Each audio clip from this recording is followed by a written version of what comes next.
আল্লাহ নবী আরো জানালেন, যদি কেউ দিন শিখার জন্য 1 ঘন্টা কোনদিনই মাহফিলে বসে, দিনকে জানার জন্য যদি 1 ঘন্টা সময় দিতে পারে, মন দিয়ে শোনেন, 40 বছর নফল ইবাদত করলে যে সওয়াব নেকি হয়, 1 ঘন্টা দিন শিখার জন্য যদি কেউ বসে, আল্লাহ পাক তার আমলনামায় ওই নেকি লিখে দেয়।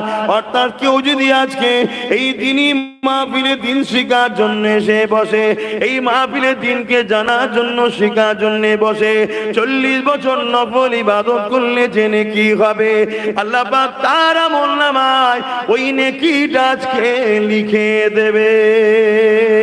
যদি কেউ মাহফিলে বসে আল্লাহর কথা, কোরআনের কথা, দ্বীনের কথা, রাসূলের কথা শুনে তার মধ্যে যদি ভয় পয়দা হয়, সে যদি নিজে থেকে পরিবর্তন হবার চিন্তা করে, সে যদি তওবা করে না, এই মাহফিল থেকে উঠে ঘরে যাবার পূর্বে যেমন মায়ের পেট থেকে বাইর হয়েছিলাম, কোনো গুনাহ ছিল না, আমার আল্লাহ পাক ওই রকম বেগুনাহ বানিয়ে দেয়।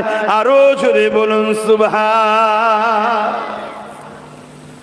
এই মাহফিলের দাম আছে না? না, হয়তো এখানে আপনাকে আমি 100-200 টাকা কমিটি দেবে না, যে যারা যারা আসবে 200 কোটি টাকা দেবো, এই হয়তো নাই সিস্টেম, কথা বুঝছেন? কিন্তু এখানে এলে আল্লাহ খুশি হয়, গুনাহ মাফ হয়।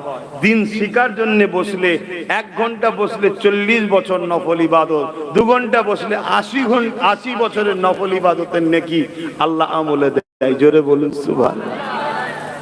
আমার নবীর খাতিরে, আমার নবীর উম্মতদের ঘরে আল্লাহ হাজারো সুযোগ দিয়েছে জান্নাত যাবার জন্য, আমার নবীর খাতিরে এটা দিয়েছে।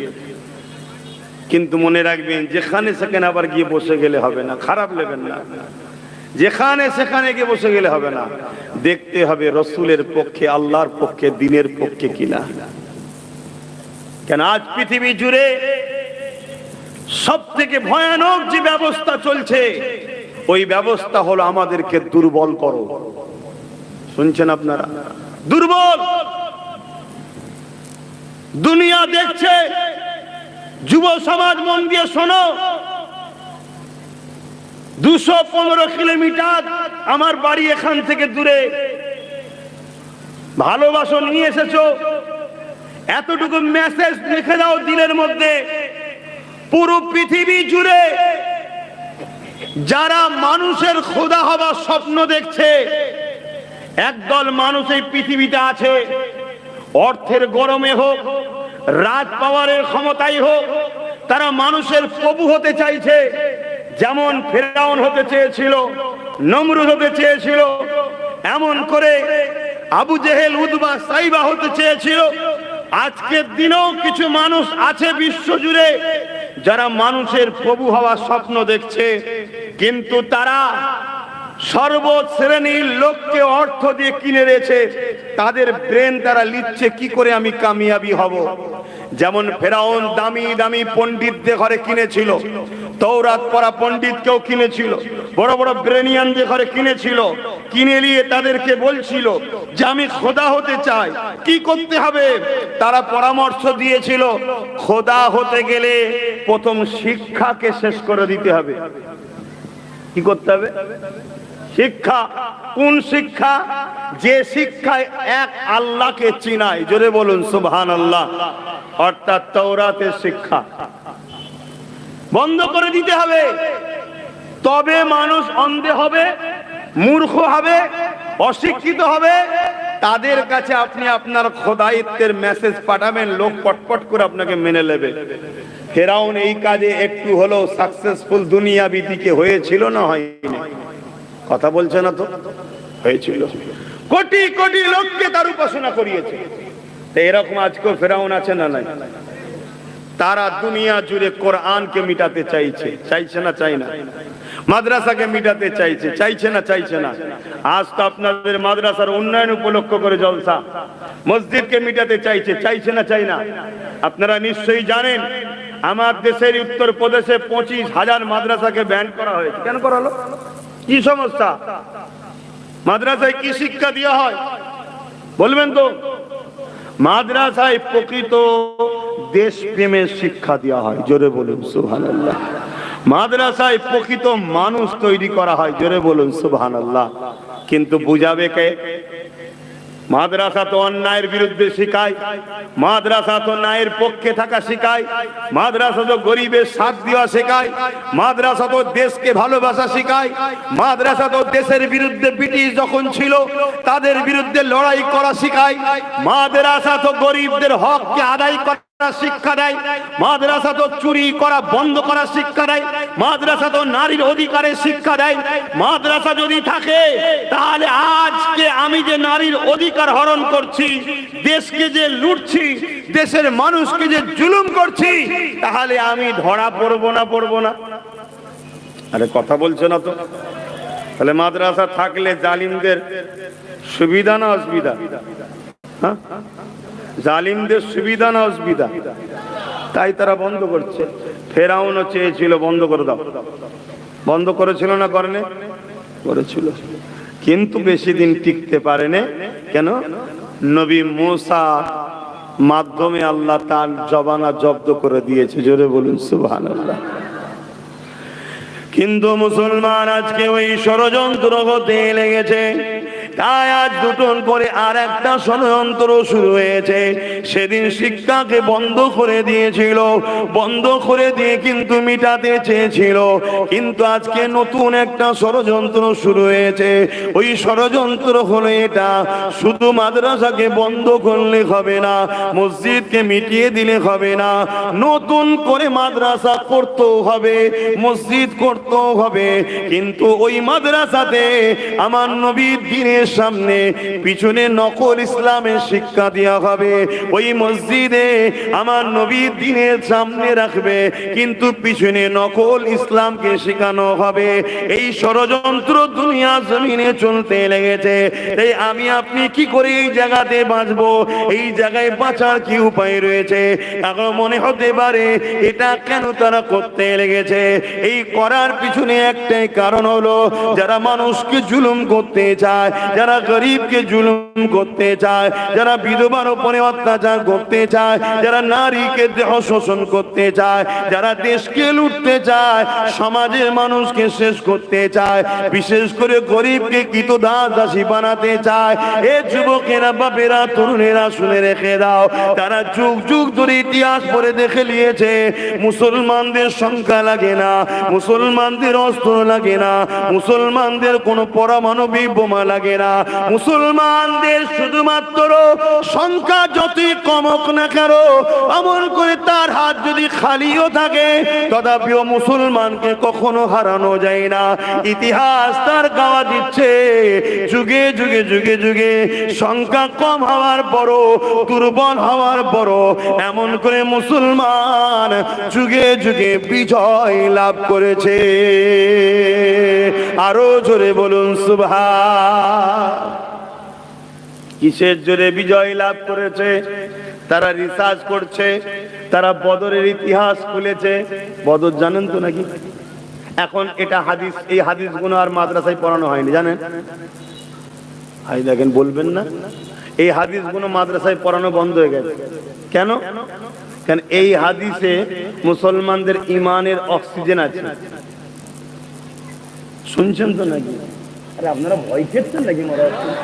আপনার বাড়িতে এলাকায়, আমার তো বাড়ি 200 কিলোমিটার দূরে। টেনশন তো আমার হওয়া দরকার, যে ভয় খেয়েছেন নাকি? তাহলে ঝিমিয়ে যাবেন না, ঘুম পেয়ে যাও। আপনারা সাথ দেন তবে তো আমি একটু বলতে পারবো। রোজ মাহফিল, রোজ আল্লাহ করছে, আর আমার দুশ্মন প্রচুর। 2021 থেকে এই পর্যন্ত কম করে হলো 500 জলসা আমার কেটে দিয়েছে পুলিশ দ্বারা। 500 জলসা বন্ধ করে দিয়েছে। আপনি ভাবছেন বসে আছি না, 500 কেটে দিতে পারে, 5000 জায়গায় আল্লাহ নতুন যোগাযোগ করিয়ে দিয়েছে। জোরে বলুন সুবহানাল্লাহ। কেন? এটুকু মনে রাখবেন, মোহাম্মদ রসুলের গোলাম কখনো মেটে না। জোরে বলুন সুবহানাল্লাহ। পৃথিবীতে সবাই মিটে যায়। তাই আলোচনা একটু মন দিয়ে শোনেন। তারা রিসার্চ করছে, কিতাবুল মাগাজি খুলছে, যেটা অলরেডি পড়ানো সিলেবাসে বন্ধ করে দেওয়া হয়েছে। আজ আমি আপনাদেরকে তা থেকে সামান্য কিছু শোনাচ্ছি। ছেলেগুলো সেই মোবাইল, তুই শুনবি কখন? শোন না বাবা, মন অন্যদিকে পড়ে থাকে, ওই দিকে থাকে। ছবি ঠিক আসছে তো? হ্যাঁ, সাইড হয়ে যাচ্ছে না তো? আবছা হচ্ছে না তো? এই দিকেই পড়ে থাকে মন। আল্লাহ নবী নবী দয়া নবী যখন মক্কা জমিনে এসে, মক্কা তৎকালীন জালিম অত্যাচারী শাসক আবু জেহেল উতবা সাইবাকে যখন মেসেজ দিল, তোমরা এই জুলুম অত্যাচার বন্ধ করো, মানুষকে স্বাধীন দাও, তাদেরকে একত্ববাদ এক আল্লাহ পাকের উপাসনা করতে দাও, তাদের উপরে জুলুম অত্যাচারকে বন্ধ করে দাও। অনেক লম্বা কথা, মূল জায়গাটা বলতে লেগেছে। তারা আমার নবী পাকের উপরে অনেক জুলুম চালিয়েছিল, আপনারা সবাই জানেন। যুবকেরা, আল্লাহ আমাকে আপনাকে সঠিক রাস্তা দেখাবার জন্য যুগে যুগে যুগে যুগে নবী রাসূল পয়গম্বরকে পাঠিয়েছে এবং আসমানি কিতাব পাঠিয়েছে। মোট আসমানি কিতাবের সংখ্যা হলো 104টে। তার মধ্যে 4টে হলো বড় কিতাব, বাকি 100টা হলো সহিফা ছোট কিতাব। এই 104টের মধ্যে 4টে কিতাবের নাম পাওয়া যায়, বাকি 100 কিতাবের নাম আমরা জানি না। তাই কোন ধর্মগ্রন্থের সমালোচনাও করতে চাই না, কিন্তু আমাদের জন্য আল্লাহ যেটা সিলেবাস করেছে, যেটা সর্বকালের সর্বশ্রেষ্ঠ ফায়সালা, আল্লাহ চূড়ান্ত ফায়সালা কালামুল্লাহ কোরআন শরীফকে আল্লাহ তোমার আমার জন্য বিধান করে পাঠিয়েছে, তোমার আমার জন্য জীবন ব্যবস্থা করে পাঠিয়েছে। এই যুবকেরা এই কিতাবটা তোমাকে আমাকে জানাবে বলে আল্লাহ পাক এই কিতাবের আগে একজন শিক্ষক নবী রাসূল পয়গম্বর পথ প্রদর্শক পাঠিয়েছে। তিনি অন্য কেউ নাই, সর্বকালের সর্বশ্রেষ্ঠ রাসূল নূর নবী মুহাম্মদুর রাসূল।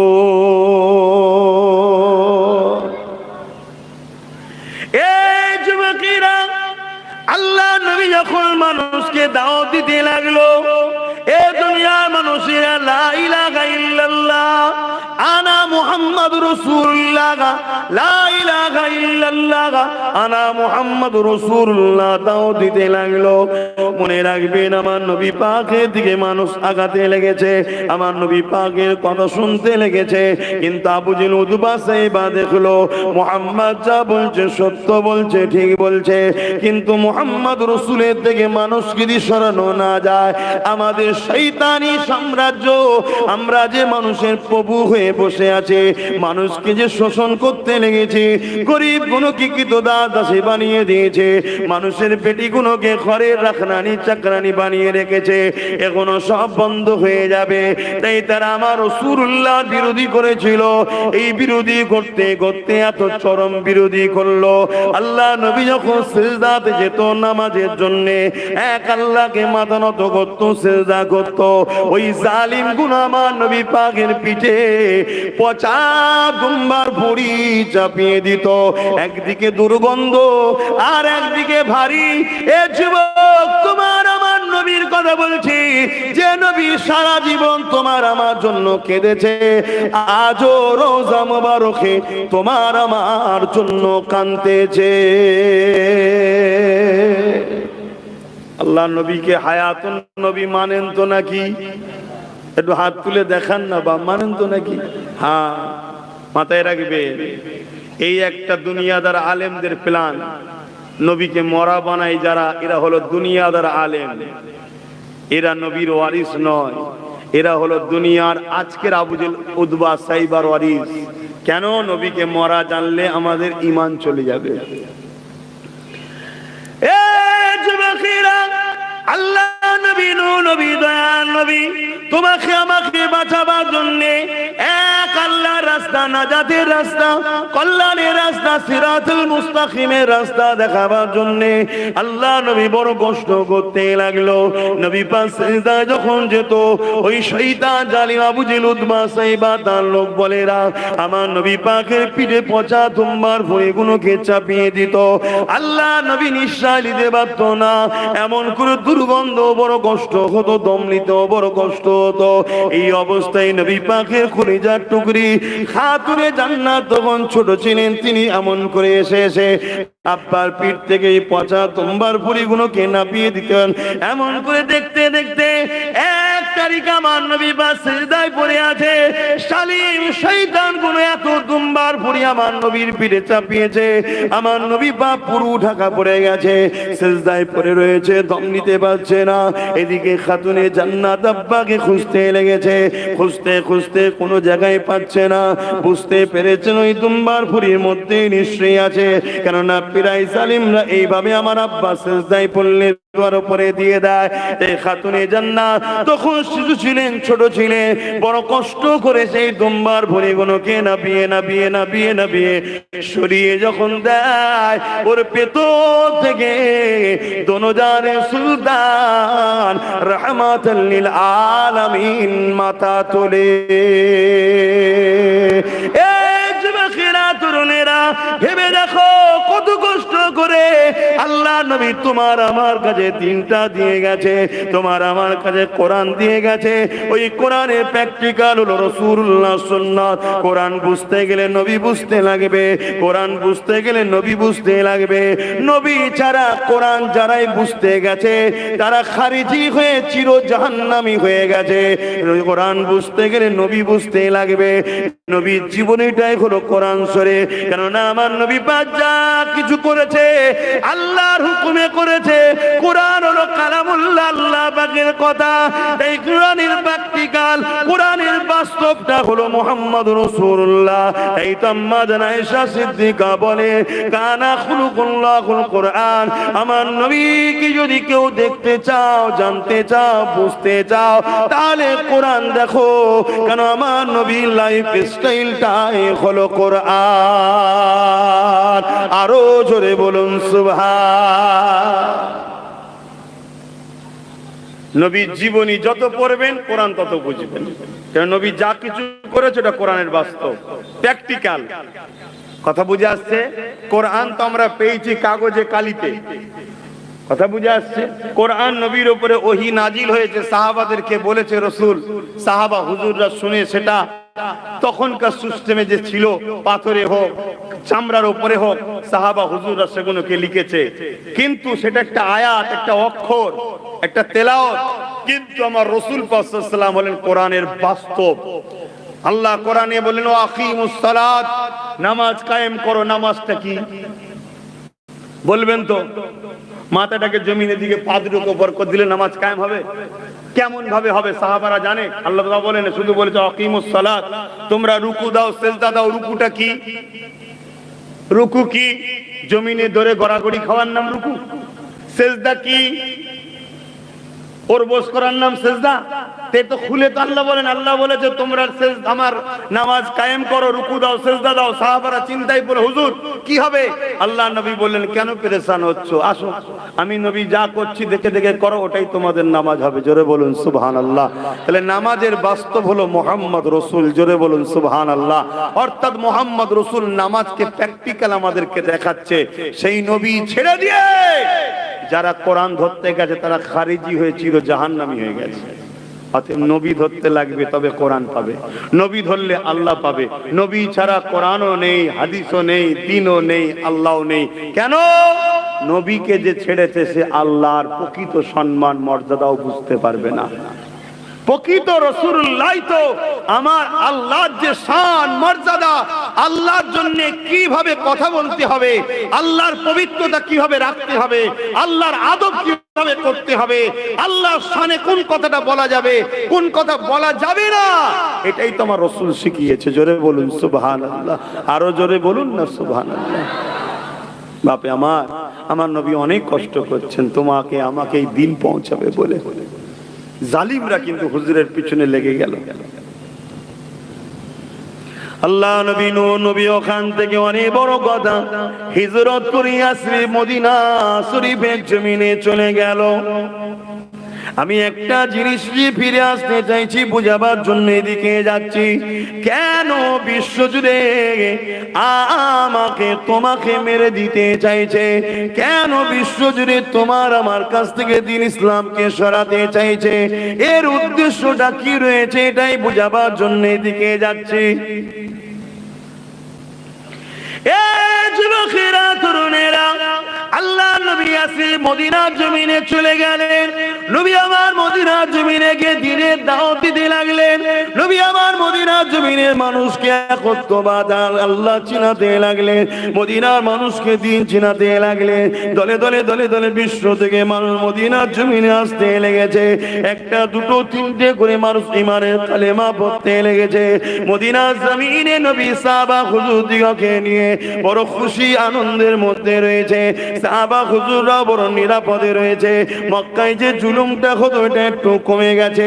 এই খবর মক্কা জালিম আবু জেহেলের কাছে চলে এলো। মক্কা জালিম উতবা সাইবার কাছে চলে এলো। মক্কা জালিম উমাইয়ার কাছে চলে এলো। তারা সহ্য না করতে পেরে এমন করে 1000-এর উপরে সৈন্য তৈরি করেছে মদিনার উপরে হামলা করবে বলে। ওই সৈন্যদের মধ্যে তরোয়াল রয়েছে সবার হাতে, তীর রয়েছে, বল্লম রয়েছে, ঘোড়া রয়েছে, যুদ্ধের লেবাসও রয়েছে। এইভাবে তারা রওনা দিয়েছে মদিনার উপরে হামলা করব। কেন মদিনার মানুষেরা আমার রাসূলুল্লাহকে কেন আশ্রয় দিল? তাহলে রাগটা কার জন্যে? বলছে না তো। নবীর জন্য। জোরে বলুন, রাগটা কার জন্যে? আমাদেরকে আজকে যারা টার্গেট করেছে মূলত রাগটা হলো আমরা রাসূলুল্লাহকে ভালোবাসি তাই। আর নবীর উপরে এত রাগ তাদের কেন? এই জন্য রাগ। পৃথিবীর বুকে 1000 বছরে পারস্যর শিরক বিদআত অন্যায়কে নূর নবীর কদমের ওসিলায় আল্লাহ পাক চিরতরে মিটিয়ে দিয়েছে। এই জন্য আমার নবীর উপরে রাগ।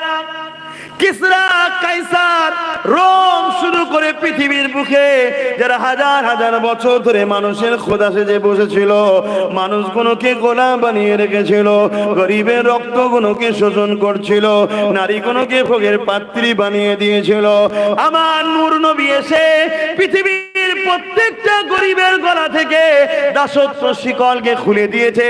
নারীদেরকে জন্তু পুঁতে দেওয়া হতো, ওই নারীদেরকে মায়ের সম্মান দিয়ে সম্মানিত করেছে। পৃথিবীর জমিনে বেইনসাফি হতো, আল্লাহ নবী ইনসাফ দিয়েছে। পৃথিবীর জমিনে নকল খোদা সেজে মানুষ বসেছিল, তাদের উপাসনা হতো, আল্লাহ নবী বন্ধ করে দিয়ে এক আল্লাহর উপাসনা করা শিখিয়েছে।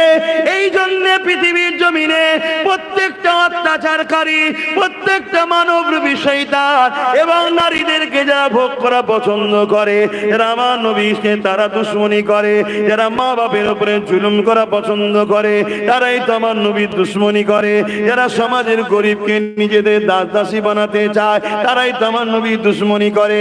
সেই দিন থেকে নিয়ে আমার নবীর দুশমনী বিশ্ব জুড়ে শুরু হয়েছে। আর এক শ্রেণীর লোক আমার নবীর দুশমনী করে বেড়ায়। কারা তারা? যারা মুসা নবীর দাবি করে ধর্মের লেবাস দিয়ে করে খেত। বুঝছেন তো নাকি? আমি একটু অন্য লাইনের আলোচনা করি, আপনারা সবই তো জানেন। ওই শুধু কেসটা কাহিনী ঘটনা বলে না, সমাজকে বাঁচাবার চেষ্টা করে আজ করছে। অসুবিধা হচ্ছে? মাইকের আওয়াজে বুঝতে পারছেন? তাহলে এক শ্রেণীর দুশমন বুঝলাম, যারা মানুষের প্রভু হতে চেয়েছিল, মানুষের নারী, মানুষের পরিবার তাদের ভোগের পাত্রী। শুনছেন? মানুষ তাদের গোলাম। নবী আজাদ করেছে, নবী ইনসাফ দিয়েছে, নবী ইনসানিয়াত দিয়েছে, নবী জুলুম বন্ধ করেছে। রাজা হবে, রাজা হও, প্রজার উপরে জুলুম নয়। নেতা হবে, নেতৃত্ব দাও, প্রজার খেদমত করো, জুলুম নয়। নারীদেরকে জন্তু পুতা নয়, নারী মা, আর মায়ের পায়ের তলায় জান্নাত দিয়ে দিয়েছে। জোরে বলুন সুবহানাল্লাহ। জান্নাত শ্রেষ্ঠ আল্লাহর নিয়ামত, আল জান্নাতু তাহতা আকদামুল উম্মাহাত, সেই জান্নাতকে নবী মায়ের পায়ের তলায় দিয়েছে। জোরে বলুন সুবহানাল্লাহ। শুনছেন তো নাকি? তাহলে রাগ হবে না? হবে না? ঘরে যদি চতুর্দিকে আলো জ্বলে দিন হয়ে থাকে, চোরের রাগ হবে না? হবে না? যে তুই তোর ঘরটা আলো করে রাখছিস পুরো গ্রাম আলো করেছিস কেন? তোরটাতে আগে ডাকাতি করবে, তোর জন্য অন্য বাড়িতে যেতে পারছি না। কথা বুঝছেন? তাহলে আমার নবীর উপর রাগ হওয়ার কারণ বুঝছেন? এই এক শ্রেণী।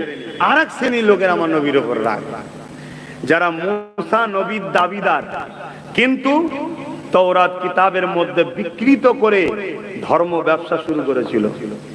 শুনছেন? ঈসা নবীর দাবিদার কিন্তু ঈসা নবীর যে মূল কথা, সেই কথাকে ছেড়ে দিয়ে নিজেদের মন গড়া ঢুকিয়ে দিয়ে তারা দুনিয়ার মানুষের কাছে ব্যবসার দোকান খুলেছিল। আমার নবী আসাতে ঈসা নবীর নেতৃত্ব বন্ধ, মুসা নবীর নেতৃত্ব বন্ধ, সমস্ত নবীদের নেতৃত্ব বন্ধ হয়ে গেছে। মুহাম্মদ রাসূলের ডাঙ্কা বাজাতে হবে, তাই তাদেরও দোকান বন্ধ হওয়ার জন্য তারা আমার নবীর ওপরে তাদেরও রাগ, তাই তারা ঘুরিয়ে ফিরিয়ে ছলে বলে কলে কৌশলে উম্মতে মুহাম্মাদিকে নতুন করে আবার টেনে ঈসা মুসার দিকে নিয়ে যেতে চাইছে। শুনছেন না? শুনুন না। সমাজে শোনা যায় আমার নবী নাকি শাফাআত করতে পারে না। এই বলার উদ্দেশ্যটা কি? অপর দিকে শোনানো হচ্ছে ঈসার মাননেওয়ালা জান্নাতি, মুসার মাননেওয়ালা জান্নাতি, মুসা ঈসা তাদেরকে জান্নাতে নিয়ে যাবে। তাহলে আমার নবীর একটা যুবক উম্মত, প্যান্ট শার্ট পরা উম্মত, দাড়ি চাচা উম্মত, ডাক্তারি ইঞ্জিনিয়ারিং জজ স্কুলে পড়েছে, উকিলি করা উম্মত, ধর্ম সম্বন্ধে জ্ঞান নেই। যখন এই কিতাবটা পড়বে, একটা কিতাবে লেখা আছে মুহাম্মদ কিয়ামতের দিন শাফাআত করতে পারবে না, আরেকটা কিতাবে লেখা আছে ঈসা মুসার মাননেওয়ালা জান্নাতি। বলো আমার ঘরের ছেলেটা আমার নূর নবী থাকবে না ঈসা মুসার দিকে চলে যাবে? এটা একটা প্ল্যান চলছে। এই সব প্ল্যানের মধ্যে একটা লক্ষ্য, আমাদের ঈমানকে শেষ করো। এবারে প্রশ্ন, ঈমান শেষ করে লাভটা কি হবে? তাই তো নাকি? লাভটা কি হবে? কি লাভ হবে? এবারে মূল জায়গাতে চলে আসেন। আমার নবী পাক যখন মদিনা জমিনে বড় আরামের সঙ্গে রয়েছে, মদিনায় সাহাবারা বড় নিরাপদের মধ্যে রয়েছে, ওই শয়তান আবু জেহেল উতবা সাইবা এই জালিম কোন তখন 1000-এর উপর সৈন্য নিয়ে মদিনার উপরে হামলা করার জন্য আগাতে লেগেছে। আমার নূর নবীর কাছে মেসেজ চলে এলো, আমার রহমতের নবীর কাছে খবর চলে এলো, আমার শাফাআতুন নবীর কাছে খবর চলে এলো, আমার হায়াতুন নবীর কাছে খবর চলে এলো, আমার মেরাজ নবীর কাছে খবর চলে এলো। আল্লাহ পাকের শ্রেষ্ঠ নবী নূর নবীর কাছে যখন খবর চলে এলো, নবী আমার মদিনা নববী শরীফে গিয়ে সাহাবাদেরকে ডাক দিলেন, বাবা সাহাবারা কি আছো বাবা? আল্লাহ দ্বীনের জন্য জান মাল দিতে পারবে বাবা। সবে ঈমানের কলেমা পড়েছে, সবে দ্বীনের মধ্যে এসেছে। নবী আমার তাদেরকে লক্ষ্য করে বলল, ওই সময় আনসারী সাহাবা আর মুহাজিরিন সাহাবা, দুই সাহাবা ভাইরা রয়েছে। মুহাজিরিন সাহাবাদের মধ্যে থেকে এ যুবক চিনার জন্য বুঝাচ্ছি, ভক্তির জন্য বুঝাচ্ছি, আমার উদ্যতম পুস্তের দাদু হযরত আবু বকর সিদ্দিক উঠে দাঁড়িয়ে বললেন, দাঁড়িয়ে গিয়ে বলেছিলেন, ইয়া রাসূলুল্লাহ হাবিবাল্লাহ, হুজুর আপনি কি করতে হবে বলো? জান লাগলে জান, মাল লাগলে মাল। কেননা যেদিন আপনার হাতে হাত দিয়েছিলাম সেদিন থেকে আমাদের জান মাল আর আমাদের নাই। যেদিন আপনার কলেমা পড়েছিলাম সেদিন থেকে আমাদের জান মাল আর আমাদের নাই। এই সব কিছুই আল্লাহ ও নবীরকে দান করে দিয়েছি।